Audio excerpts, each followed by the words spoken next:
KSC presents 40 rare photos of Jackie Kennedy that reveal what her life was really like.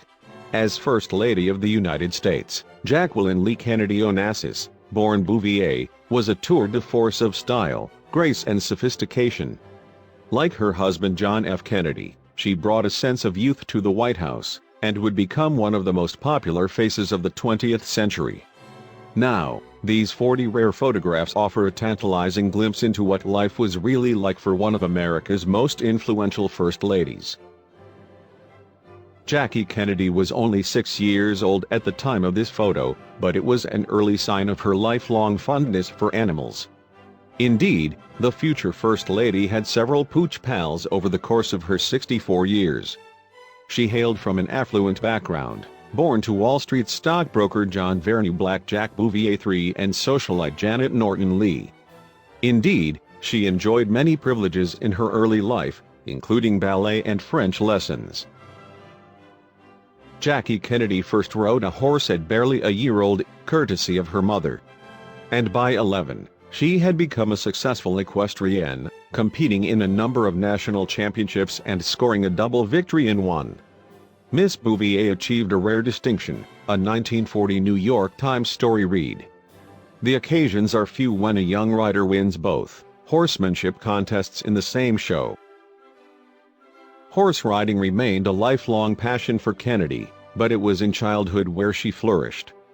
This picture was taken in 1938, when she was just 9 years old, at the Piping Rock Horse Show in Locust Valley, New York.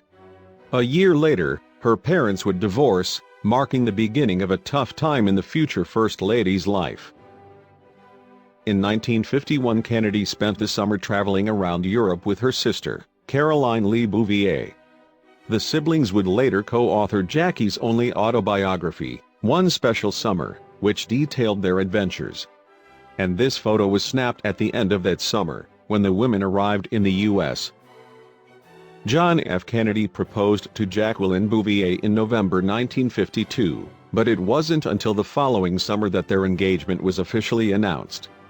That June, the betrothed couple vacationed at the Kennedy compound in Hyannisport, Massachusetts.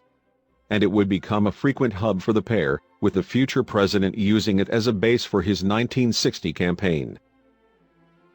During their summer 1953 vacation at the Kennedy compound, the engaged couple were interviewed by Life magazine. Indeed, they're pictured here during that very same interview. And the story ended up taking the front cover of the July 20th issue, with the strapline, "Senator Kennedy Goes A-Courting." Back in the 1950s, the Kennedys were serious style figures in the U.S. And it wasn't just how they dressed, but how they vacationed too. It's no wonder, then, that their summer trips to the Kennedy compound were of such interest, enough to take the front cover of a magazine, even. Here, the future Mrs. Kennedy inspects photos on the wall of one of the compound's buildings. In 2012, the Edward M. Kennedy Institute for the United States Senate became the lucky recipient of the Kennedy compound's main house.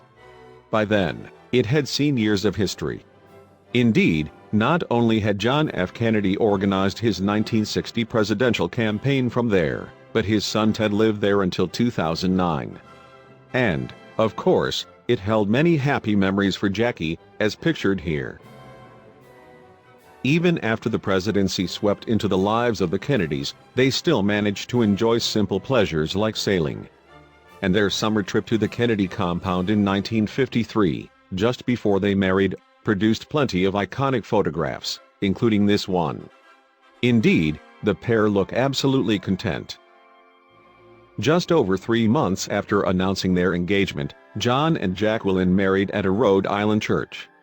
And it was quite the event, with around 700 guests attending the ceremony and 1,200 joining the reception. The couple are pictured here on their wedding day, surrounded by the Kennedy family. Unsurprisingly, John and Jackie's wedding was widely considered to be the season's hottest social event. And that status was no doubt elevated by the latter's glamorous ivory wedding dress, which can be seen in all its glory here. The dress itself was the work of N. Lowe, a high society fashion designer, and it's now stored at the Kennedy Library in Massachusetts. After their wedding, Jackie and John traveled to Acapulco, Mexico, for their honeymoon. Eventually, they moved into their new home in Hickory Hill, located in the Washington, D.C. suburb of McLean, Virginia. In this picture, however, the pair are pictured fiddling with a camera outside their home in Hyannisport. Meanwhile, in the first few years of their marriage, the John and Jackie faced multiple hardships. Indeed, those early times weren't easy for the pair.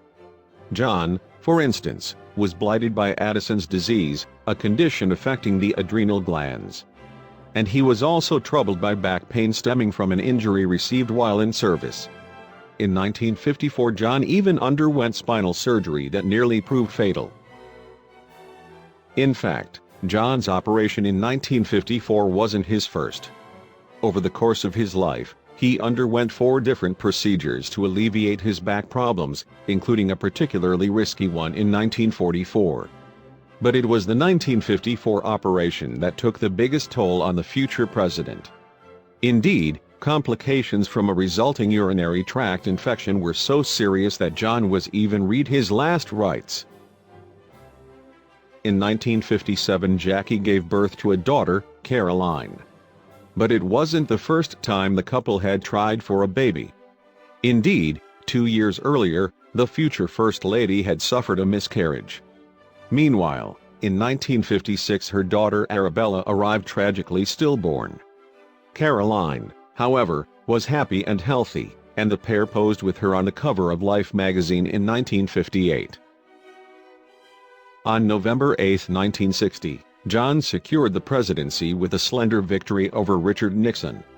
And a fortnight later, Jackie gave birth to their son, John F. Kennedy Jr. Unsurprisingly, the press focused heavily on the incoming First Lady's period of postpartum depression following the birth. Meanwhile, this picture was taken on December 10, when Kennedy Jr. was just 15 days old. One of Jackie's earliest White House meetings took place in February 1961, in the diplomatic reception room. As seen in this archived photograph, the 35th First Lady of the United States was meeting with young representatives from the American Heart Association fund drive, twin girls Debbie and Donna Horst. Remember Alan Shepard? Yes, he may not be a household name like Neil Armstrong or Buzz Aldrin, but the astronaut in fact became the first American in space, in May 1961.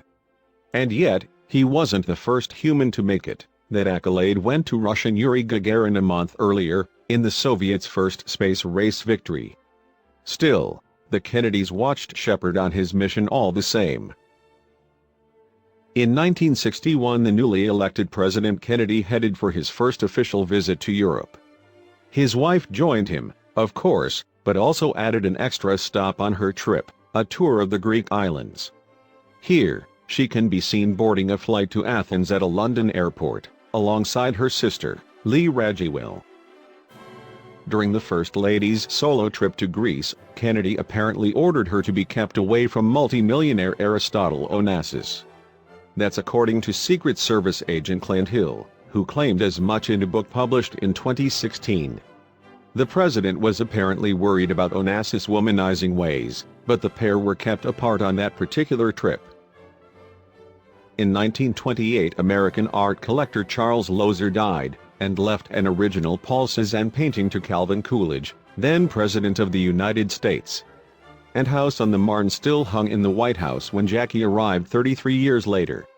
Here, the First Lady can be seen admiring Cézanne's work alongside Paul's granddaughter Philippa Kellman. Just because you're the President of the United States, it doesn't mean you can't take a vacation. And here, the Kennedy family can be seen in Hammersmith Farm in Rhode Island, in September 1961. It was a working holiday for John, who named a new head of the CIA during the trip. But he still found time to relax with Jackie and the kids, as this photo proves. One of Jackie's political duties in her first year in the White House included a visit to the Washington, D.C. Children's Hospital. It's not difficult to see why she was so widely respected. Indeed, after her trip to Europe that summer, One of the president's advisors told her, "Once in a great while, an individual will capture the imagination of people all over the world. You have done this." From her very first day at the White House, Jackie Kennedy took it upon herself to re-establish the building's historical character. Indeed, she stripped out the unremarkable furniture and replaced it with antique furnishings. And by Christmas 1961 she had made sweeping changes to the way the White House's furnishings were handled. There's nothing like a snowfall to make an ordinary scene look magical. Of course, when the White House is involved, it's not exactly an ordinary scene to begin with. But this rare picture of Jackie riding in an open sleigh along the South Lawn is something really special. What's more, the sleigh is being pulled by Caroline Kennedy's pony, Macaroni. Jackie may not have drawn crowds like Queen Elizabeth II or President Dwight Eisenhower when the latter visited India in 1962, but her presence was undoubtedly felt. She took the trip at the suggestion of John Kenneth Galbraith, the U.S. ambassador to India, and visited Pakistan along the way. The visit was well documented by photojournalists, including this idyllic shot. As First Lady of the United States, Jackie had plenty of formal duties to complete. In 1962, for instance, she hosted Iranian Empress Farah Pahlavi at the White House. In this picture, Jackie can be seen introducing her son, John F. Kennedy Jr., to Farah. And yes, that's the Kennedy pony, Macaroni, in the background. Jackie didn't stop being a style icon when she entered the White House, as these images prove. At only 31 years old when she became First Lady, her youth and beauty captivated a nation. And she looks ever glamorous at this April 1962 dinner in Washington, D.C., held to honor the winners of the Nobel Prize.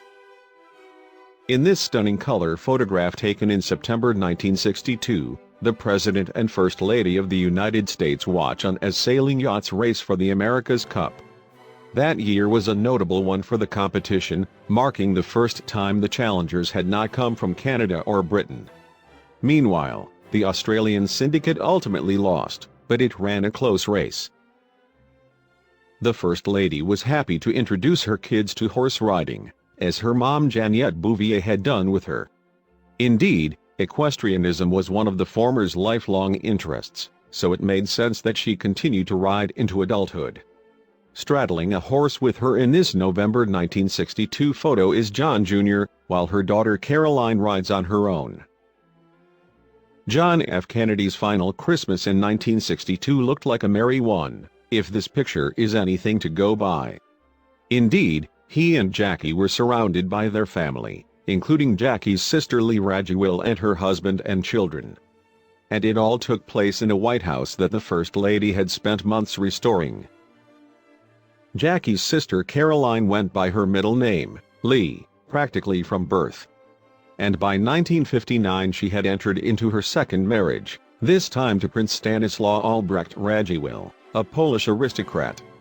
Here, she stands outside the White House with the First Lady, and her daughter, Kennedy's niece, Anna Christina Radziwill in 1963. On November 22, 1963, John F. Kennedy traveled to Dallas, Texas, for a presidential visit. The trip was arranged to smooth tensions between local political figures and Democratic Party members, as well as launch Kennedy's re-election campaign. But while riding through Dealey Plaza, the president was shot and killed by Lee Harvey Oswald, a former U.S. Marine. Jackie was by his side at the time, as pictured here. Just 128 minutes after Lee shot John dead, Jackie was aboard Air Force One. There, she was seen standing beside Lyndon B. Johnson to witness him being sworn in as the 36th President of the United States. The swift transition was made partly due to concerns over Johnson's own safety, and his desire to provide the nation with some sense of order after such a shocking event. John's funeral took place over the following 3 days. His body was flown back to Washington, D.C. Then, his coffin was taken to the Capitol building, where thousands gathered to pay their respects ahead of the state funeral. In this rare picture, Jackie and her family can be seen leaving the ceremony on November 25.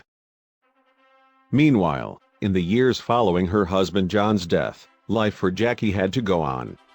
However, she mostly vanished from the public eye in 1964, seeking privacy for herself and her children. A few rare photos of the former First Lady in this period do exist, though, such as this one taken a few years later in 1967, where she is seen attending the opera at New York City's Lincoln Center. 4.5 years after her husband's death, Jackie attended the funeral of Martin Luther King, Jr. However, she had been reluctant to go at all, as she felt wary of large crowds. And, of course, it was still a painful reminder of John's death. Nevertheless, she made the trip to Georgia. By 1968 Jackie had remarried, this time to her old friend Aristotle Onassis. At that point in her life, she apparently wanted privacy and security, two things her new husband, a wealthy shipping tycoon from Greece, could provide.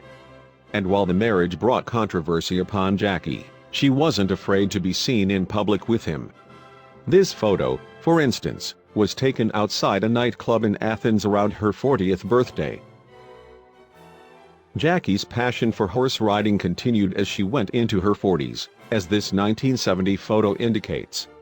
In fact, the former First Lady continued to ride horses for almost her entire life. For instance, 20 years after the above photo was taken, and just a few years before her death in 1994, she participated in the Orange County Hunt. You may not know it, but Jackie smoked 3 packs of cigarettes a day for more than 4 decades. But only those who knew her personally were really aware. That's because she controlled her image as First Lady precisely, rarely being photographed smoking.